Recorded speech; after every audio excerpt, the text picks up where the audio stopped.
The old alien sat in his chair by the window. His blue scales had faded to a pale gray over the years. His left arm was missing below the elbow, and the stump was covered with a simple cloth wrap. His name was Kethral Vaughn, and he was 147 years old. In Velthary years, that made him ancient. Most of his generation had died long ago, either in the war or from the memories that followed them home.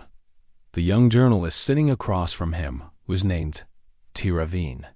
She was barely 30 years old and had never seen a human in her life. To her generation, humans were just another species in the galaxy. Trading partners, neighbors. But Kethral remembered a time when the word human meant something very different. It meant death. It meant terror. It meant the end of everything the Velthary Dominion believed about itself. Tiravine activated her recording device and placed it on a small table between them. She smiled politely and folded her hands in her lap. "Thank you for agreeing to speak with me," she said. "The historical archives have very little information about the Earth campaign. Most of the military records were sealed or destroyed." Kethral made a sound that might have been a laugh. It came out dry and bitter. "They were destroyed because our leaders were ashamed," he said. "We went to Earth thinking we would add another world to our empire. We had done it 37 times before.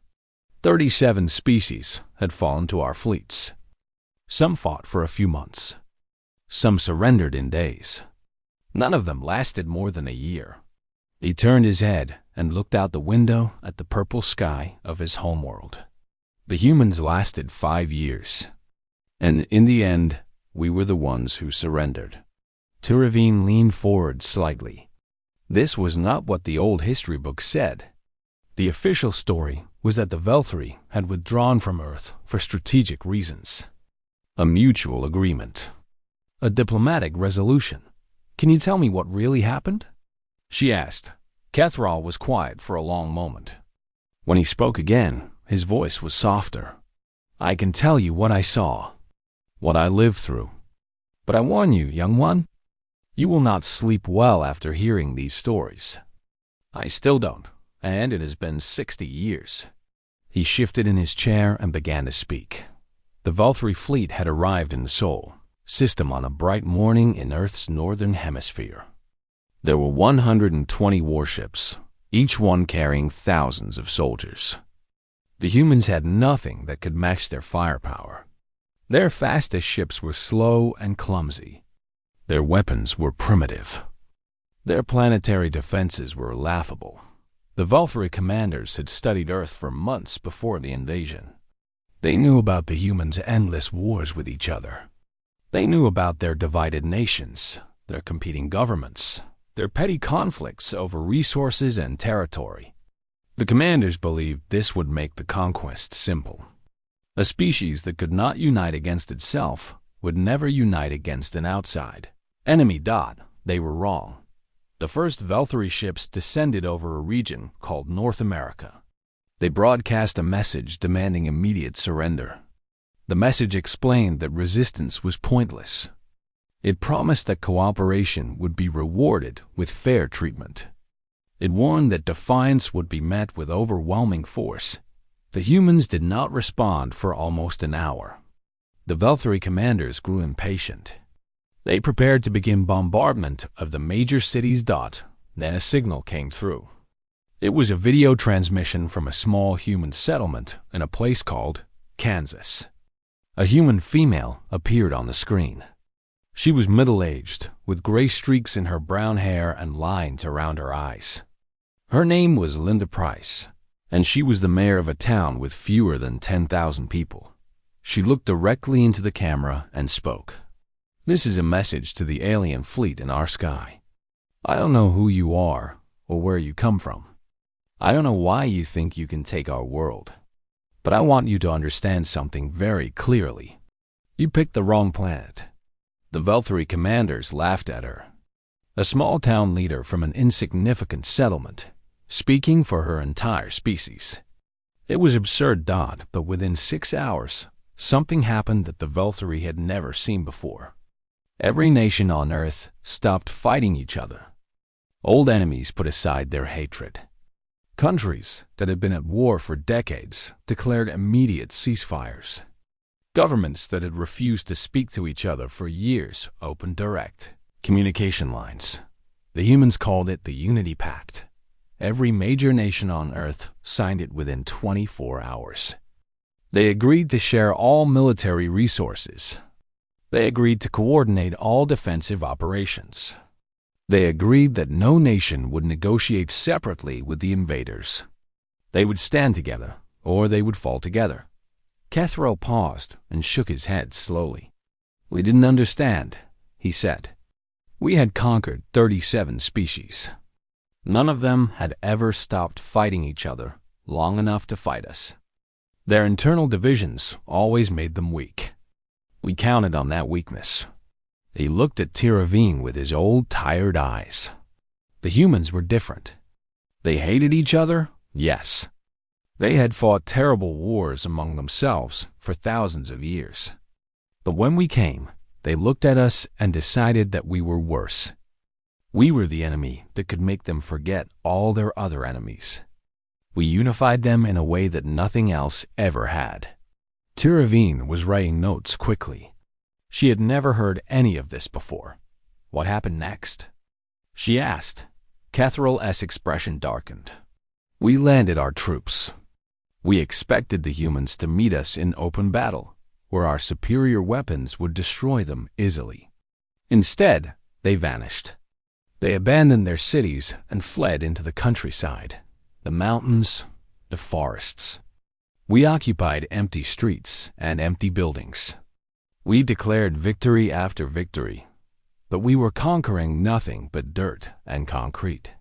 He rubbed the stump of his missing arm absently. And then, at night, they came back. Not in armies. Not in formations. They came in small groups, 5 or 10 at a time. They struck fast, killed as many of us as they could, and disappeared before we could respond. We called them cowards for refusing to face us directly, but they didn't care what we called them. They only cared about killing us. He fell silent for a moment, lost in memory. "There is one name that still haunts my dreams," he finally said. "A human soldier. A sergeant in their Marine Corps. His name was Danny Ortiz. He was not a general or an admiral. He was not a politician or a leader. He was just a soldier. But by the end of the war, every Velthri on Earth knew his name, and every one of us feared him." Tiravine waited, her recording device capturing every word. "The first time I saw what Ortiz could do," Kethral continued, "I was stationed in a human city called Chicago. That was where I learned that we had made a terrible mistake. That was where I learned what humans really were." He closed his eyes. "Let me tell you about Chicago." The Battle of Lake Erie would be remembered as the turning point of the war. The Velthri had fortified a position along the southern shore of the Great Lake, building a defensive line that they believed to be unbreakable. They had heavy weapons emplacements, armored vehicles, thousands of soldiers, and complete air superiority. They controlled the roads and the bridges. They monitored every approach with sensors and patrols. They thought they were safe.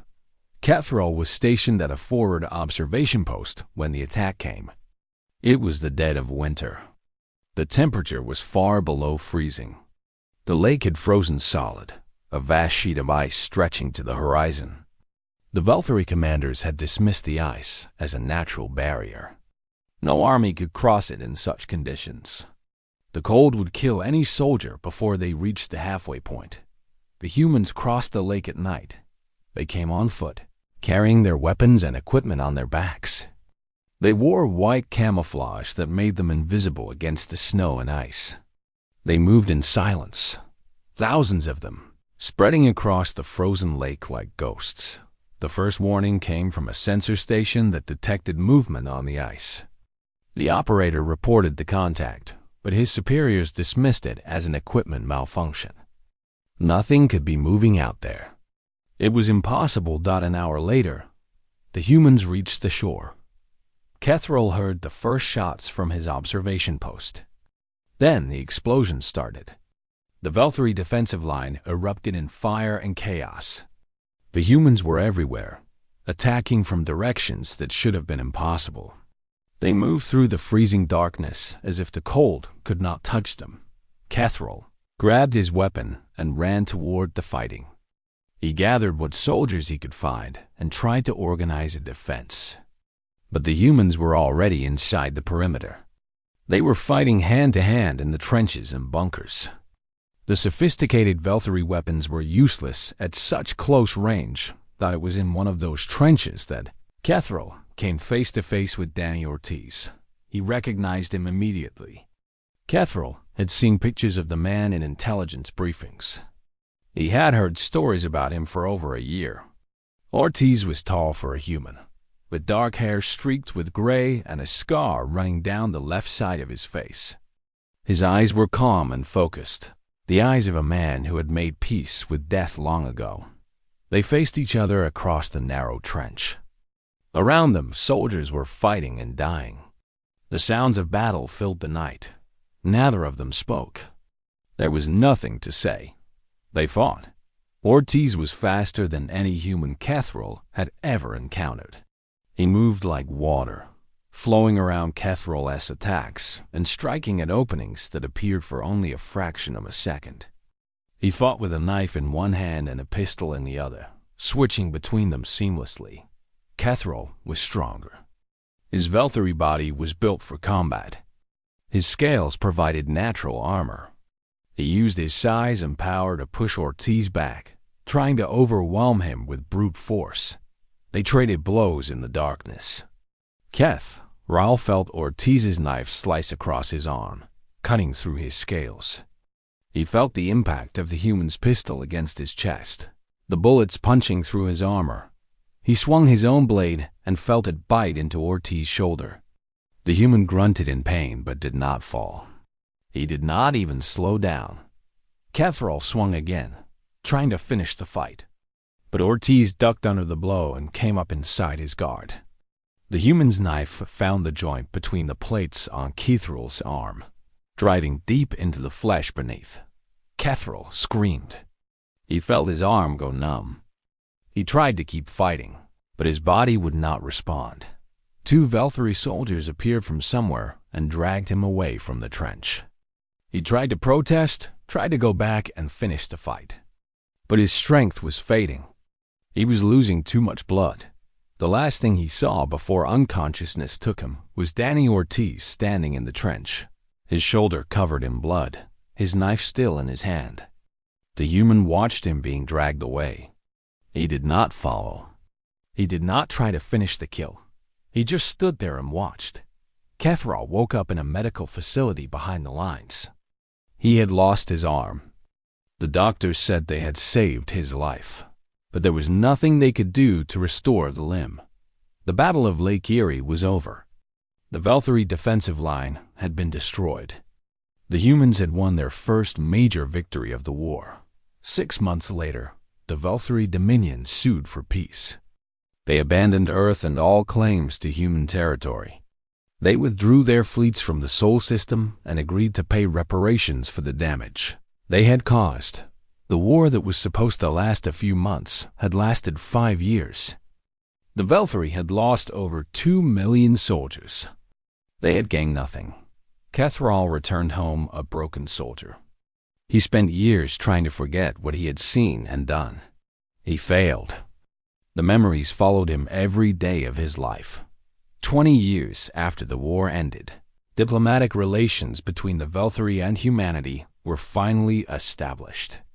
As part of a cultural exchange program, a delegation of human veterans was invited to visit the Veltari homeworld. Danny Ortiz was among them.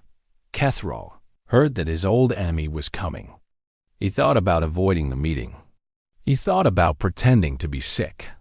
In the end, he decided to face Ortiz one more time. They met in a garden at the diplomatic center. Ortiz was old now, his hair completely gray, his face lined with age. The scar on his face had faded but was still visible. He walked with a slight limp, a souvenir of some old wound. Catherall approached him slowly. His own body was failing. His scales were faded and cracked. His missing arm ached with phantom pain. They stood facing each other. Two old soldiers who had once tried to kill each other. Ortiz spoke first. "I remember you," he said. "Lake Erie, the trench." Catherall nodded slowly. "I remember you too." There was a long silence. Then Ortiz extended his hand. Catherall looked at the offered hand with confusion. "Why would you show respect to someone who tried to kill you?" he asked. "Why would you offer peace to your enemy?" Ortiz smiled. It was a tired smile, full of old pain and hard-won wisdom. "Because the war's over," he said. "And you were just a soldier, same as me. The people who started it are the ones I'll never forgive. But you and me? We were just following orders and trying to survive." Catherall looked at the human's hand for a long moment. Then, slowly, he reached out with his remaining arm and took it. They shook hands in that garden. Two old enemies making peace at last. Tiravine sat in silence as Catherall finished his story. The recording device had captured every word. Outside the window, the sun was setting on the Velthary homeworld, painting the sky in shades of purple and gold. "What do you want future generations to learn from your story?" she finally asked. Catherall was quiet for a long time. When he spoke, his voice was heavy with the weight of everything he had seen. "Never invade Earth," he said. "Not because they will defeat you, though they will. Not because they will hurt you, though they will do that too. Invade them because you have calculated that the cost is worth the gain. And then watch as they make you pay a price you never imagined possible." He leaned forward in his chair, his old eyes burning with intensity. Humans don't do war the way other species do. For them, it is not about territory or resources. It is personal. Every human takes your invasion as a personal insult, and every single one of them will dedicate their lives to answering that insult. There were 8 billion of them. 8 billion personal grudges. We couldn't kill our way out of that arithmetic. He settled back in his chair and closed his eyes. Let them be. Let them have their world and their strange, fierce ways. They have earned the right to be left alone. Tiravine ended the interview and gathered her things. As she walked out of the veterans' facility, she passed a large window that looked out at the night sky. Among the countless stars, she could see a distant yellow sun. Somewhere out there, around that sun, the humans were living their lives, working and loving and building their civilization. And remembering, always remembering, the Velthary had learned their lesson. They would not forget, and neither would the humans. The old warrior walked slowly across the stage. His forelegs clicked against the polished floor with each careful step. Commander Krickstall had served the Galactic Coalition for over 60 years. He had fought in 12 major wars and countless smaller battles. His hard shell bore the marks of plasma burns and blade cuts. But none of those wounds bothered him as much as the memories in his mind. The assembly hall of Velthos Prime War Academy was filled with young cadets. They came from a dozen different species across the galaxy. Some had scales, others had fur, and a few were made of living crystal. All of them looked at Krickstall with respect and excitement. They expected to hear stories of glory and triumph. They expected to learn how great warriors won their battles. They did not know what was coming. Krickstall reached the center of the stage and turned to face the young officers. His compound eyes moved across the crowd, studying them. So young, he thought. So eager to prove themselves. They reminded him of himself many years ago, before he learned what true fear meant.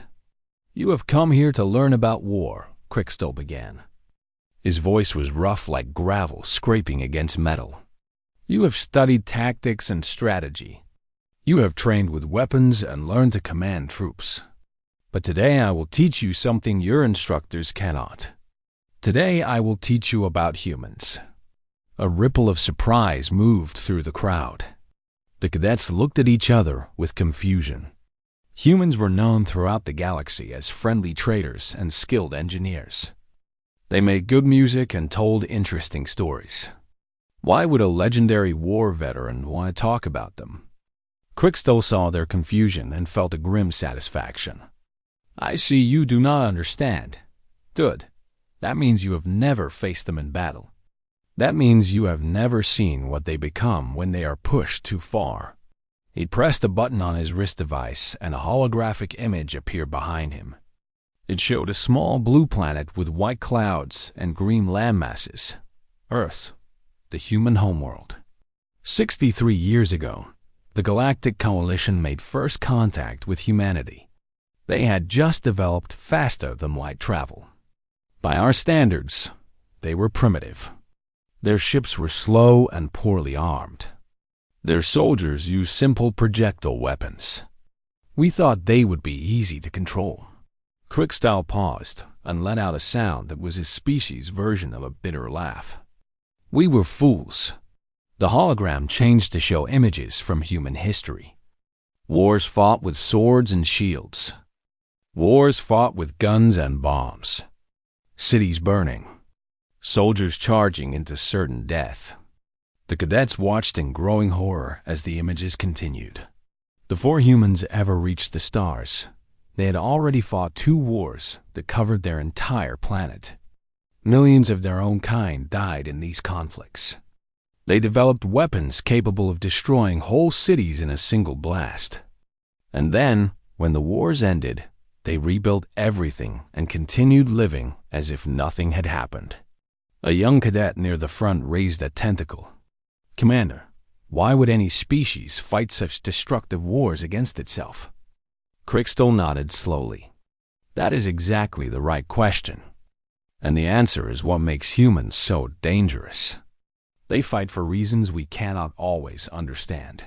Territory, resources, ideas, pride, things that seem small to us can drive humans to incredible acts of violence. The hologram changed again to show coalition military records. When we first recruited humans into our forces, we assigned them as support troops. We thought their aggression would be useful against the Drexar horde, but we did not trust them with important missions. That changed at Outpost Sigma 7. The image showed a small military base on a rocky moon. It looked unremarkable, just another coalition outpost on the frontier. I was stationed at Sigma 7 as a junior tactical officer. Our commanding officer was a Volante named General Morvax, a good leader by coalition standards. Careful, methodical. He always calculated the odds before making decisions. Crickstow's voice grew quieter. Then the Drexar came. 300 ships against our 40. General Morvax was killed in the first assault. Half our forces were destroyed before we could organize a defense. The survivors retreated to the underground bunkers and prepared for siege. The old warrior's eyes seemed to look at something far away, something the cadets could not see. Coalition protocol was clear. When facing overwhelming odds with no chance of relief, surrender was the logical choice. The Drexar would take prisoners for exchange. Lives would be saved. There was no shame in it. He turned to face the cadets directly. But our new commanding officer refused to surrender. Her name was Lieutenant Commander Amy Shaw, a human female, small even by their standards. She had a soft voice and smiled often. When I first saw her take command, I thought we were doomed. I thought this weak creature would lead us all to pointless deaths. Crickstow made the bitter laughing sound again.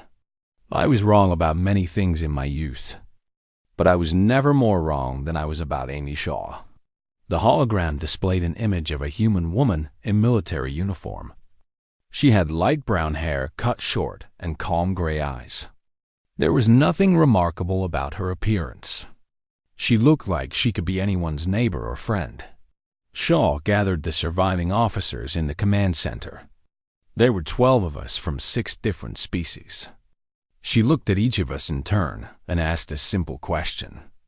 She asked if we were willing to fight. Crickstel remembered that moment like it was yesterday.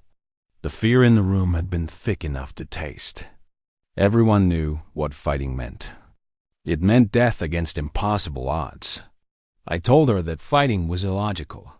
I told her that surrender would save lives and allow us to fight another day. I told her everything my training had taught me about acceptable losses and tactical wisdom. The old commander's voice dropped to almost a whisper. She listened to everything I said. Then she smiled at me. Not a mocking smile or an angry smile.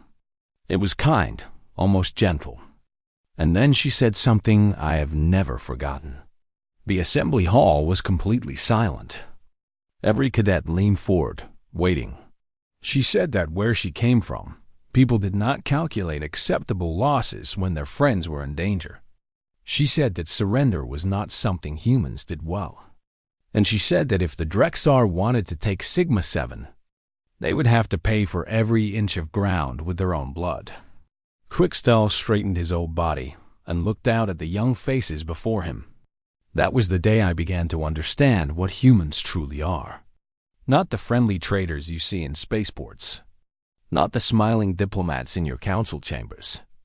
Those are the faces they show when they are at peace. He let the words hang in the air for a long moment. What I saw over the next 43 days was something else entirely. What I saw was humanity at war. And I promise you, young ones, it was the most terrifying thing I've ever witnessed. The cadets sat in stunned silence as Crickstel prepared to continue his tale. None of them smiled anymore. None of them looked eager. For the first time, they understood that this lecture would not be about glory, that it would be about fear. The siege began on what humans called a Tuesday. Crickstel had never understood why humans divided their time into such small pieces. But he learned during those 43 days that they used these divisions to track their suffering. Each day survived was a victory. Each night endured was proof of strength. Lieutenant Commander Amy Shaw wasted no time after taking command. She divided the survivors into teams based on their skills rather than their species. This was unusual for coalition forces, who typically kept different species in separate units. Shaw did not care about tradition. She cared about survival. Crickstel found himself assigned to work with 2 humans. The first was a young medic named Danny Cortez. He was barely 20 years old by human counting, with dark hair and quick hands. The second was a demolitions expert called Pete Vasquez, an older man with a thick beard and steady eyes that never seemed to blink at first. Crickstel resented being placed with these strange aliens. His own species, the Vantari, were proud warriors with a long military tradition. Working alongside humans felt like an insult. But Shaw had given orders, and there was something in her voice that made even proud Vantari obey. The first week of the siege tested everyone's limits. The Drexar attacked in waves, probing the defenses and looking for weaknesses. Shaw positioned her troops carefully, making sure no position was ever left unguarded. She slept only 2 hours each night, spending the rest of her time walking among the troops and checking their morale. Crickstel watched her during these rounds with growing curiosity. Coalition officers typically commanded from safe positions, far from the front lines. Shaw was different. She visited every post, spoke with every soldier, and remembered every name. When supplies ran low, she gave her own rations to wounded troops. When ammunition became scarce, she helped carry crates to the 4 positions by the second week. Respect for Shaw had spread through the entire garrison. Even the most skeptical aliens began to trust her judgment. She had proven herself not with words, but with actions. The Drexar changed their tactics on day 14. Instead of direct assaults, they began using artillery to slowly destroy the bunker complex. The constant bombardment shook the walls and filled the air with dust. Sleep became impossible. Nerves began to fray. It was Pete Vasquez who came up with a solution. He had been studying the base's industrial facilities and found stores of mining chemicals that could be combined to make explosives. Working with Danny Cortez and several alien engineers, he created a new weapon from nothing but scraps and determination. Krickstahl helped them build these improvised bombs. As he worked alongside the humans, he began to notice something strange about them. They made jokes. Even in the worst moments, when death seemed certain, they found reasons to laugh. Danny would tell stories about his family back on Earth. Pete would describe the restaurant he planned to open when the war ended. They spoke of the future as if they truly believed they would live to see it. How can you laugh at a time like this? Krickstahl finally asked them one night. "We are surrounded by enemies. We have no hope of rescue. Logic says we will all die here." Pete looked at him with those steady eyes and smiled. "That's exactly why we laugh, friend. If we're going to die, we might as well enjoy the time we have left. And if we're not going to die, then why waste time being miserable?" Krickstahl did not understand this reasoning. It went against everything his species believed about proper warrior behavior. But he remembered it, and he thought about it often in the years that followed. Day 31 brought the worst fighting of the siege. The Drexar had finally gathered enough forces for a major assault. They came from 3 directions at once, overwhelming the eastern defenses before anyone could react. Krickstahl was stationed at the western wall when he heard the alarm. By the time he reached the eastern sector, the fighting was already brutal. What he saw there changed him forever. Private First. Class Hannah Brooks was a young human woman who had been assigned to guard a secondary tunnel entrance. She was not a large person or a particularly skilled fighter. She had been a communications technician before the siege began, pressed into combat duty only because every warm body was needed. When the Drexar breached her position, Hannah was hit by plasma fire that burned through her left arm. Coalition training said she should signal for medical evacuation. Coalition doctrine said wounded soldiers should be removed from combat to preserve their lives. Hannah did neither of these things. Instead, she braced herself against a broken support beam and continued firing with her remaining arm. Krickstahl watched in shock as she held the tunnel alone for 7 minutes, killing 9 Drexar soldiers before her weapon overheated and failed. Any Coalition soldier would have retreated at that point. The position was lost. Further resistance was pointless. But Hannah did not retreat. She drew a knife from her belt. A simple blade of metal, primitive by galactic standards. And she stood there, bleeding and swaying on her feet, waiting for the next Drexar to come through the breach. "Come on," she said. Her voice was weak but steady. "I'm not done yet." Reinforcements arrived moments later and drove back the Drexar. Hannah collapsed as soon as the fighting ended. Danny Cortez rushed to treat her wounds, working frantically to save her life. When Krickstahl asked why she had not retreated, why she had risked everything for a position that was already lost, Hannah looked at him with confused eyes. "My friends were behind me," she said simply. "If I ran, they would have died." She spoke as if this explanation was obvious, as if any other choice was unthinkable. Krickstahl had seen bravery before. He had seen soldiers fight against difficult odds, but he had never seen anyone treat their own survival as less important than the survival of others. Among his species, self-preservation was the highest instinct. A soldier who died uselessly helped no one, but humans did not think this way. To them, dying for others was not useless. It was the most meaningful thing a person could do. Amy Shaw promoted Hannah to sergeant the next day. The young woman accepted the rank with quiet pride, her wounded arm wrapped in bandages. She returned to duty 2 days later, refusing to stay in the medical bay while others fought. The siege continued for 12 more days. Each day brought new horrors and new examples of human determination. Crickstell watched them fight through injuries that would have disabled any other species. He watched them share their last food with strangers. He watched them comfort dying comrades with gentle words and steady hands.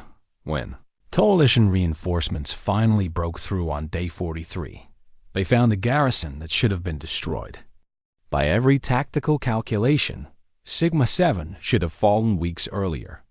The defenders had been outnumbered, outgunned, and cut off from all support. But they had not fallen. They had held, and at the center of it all stood Amy Shaw, exhausted and wounded, but still giving orders, still smiling that gentle smile. She had lost 30% of her forces during the siege. Coalition generals called it an acceptable loss ratio. Shaw called it 32 friends she would never forget. Crickstell was awarded a medal for his service at Sigma-7. He accepted it with mixed feelings. He had survived, yes. He had fought well by Coalition standards. But he knew in his heart that the real heroes were the humans who had taught him what true courage meant. He never forgot the lessons of those 43 days. And he never looked at humans the same way again. Crickstell paused in his lecture and reached for a glass of water. His throat was dry from speaking, but more than that, he needed a moment to prepare himself for what came next. The stories he had shared so far were difficult, but they were also stories of victory. What he had to tell now was darker. The cadets waited in respectful silence. They had stopped taking notes several minutes ago. Some of them looked pale, their natural colors faded by the shock of what they were hearing. Good, Crickstell thought. They should be shocked. They should understand. After Sigma-7, I requested transfer to a human combat unit, he continued. My superiors thought I was crazy. Why would a promising Vantharia officer want to serve with aliens? But I had seen something at Sigma-7 that I needed to understand better. I needed to know how humans could do the things they did. The hologram behind him shifted to show a new world. Centauri 4 was a rocky planet with thin atmosphere and red dust that covered everything. It had been a Coalition mining colony until the Drexar captured it in the 3rd year of the war. I was assigned to the Liberation Force for Centauri 4. That is where I met Sergeant Major Carl. Done. An image appeared of a large human male, with a shaved head and deep lines around his eyes. He was not smiling. His face looked like it had been carved from stone, hard and cold and completely without warmth. Dunn had been fighting the Drexar for 6 years when I met him. He was considered one of the most effective soldiers in the entire human military. His record showed over 200 confirmed kills. He had received every medal his people could give him. Crickstell let those numbers sink in before continuing. But what made Dunn special was not his skill with weapons. It was what had happened to him before we met. 3 months earlier, his entire squad had been killed in a Drexar ambush. 14 soldiers, all of them his friends, dead in a single day. A young cadet raised a claw. Commander, was he the sole survivor? How did he escape? He did not escape, Crickstell answered.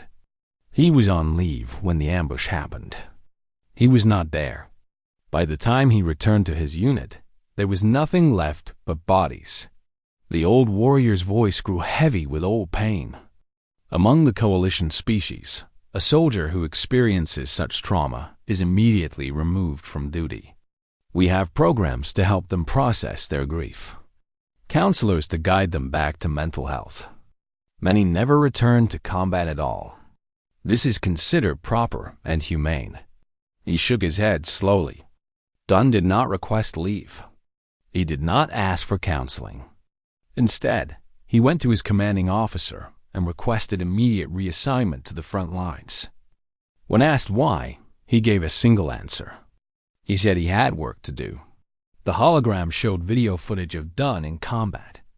He moved through battlefields with terrifying efficiency, his weapons always firing, his body always advancing. There was no hesitation in his movements, no fear in his eyes. He fought like a machine built for one purpose. I served alongside Dunn for 18 months. In that time, I watched him volunteer for every dangerous mission available. He learned the Drexar language so he could interrogate prisoners. He studied their tactics until he could predict their movements. He became obsessed with understanding them, with knowing everything about the enemy that had taken his friends. Crickstall turned to face the cadets directly.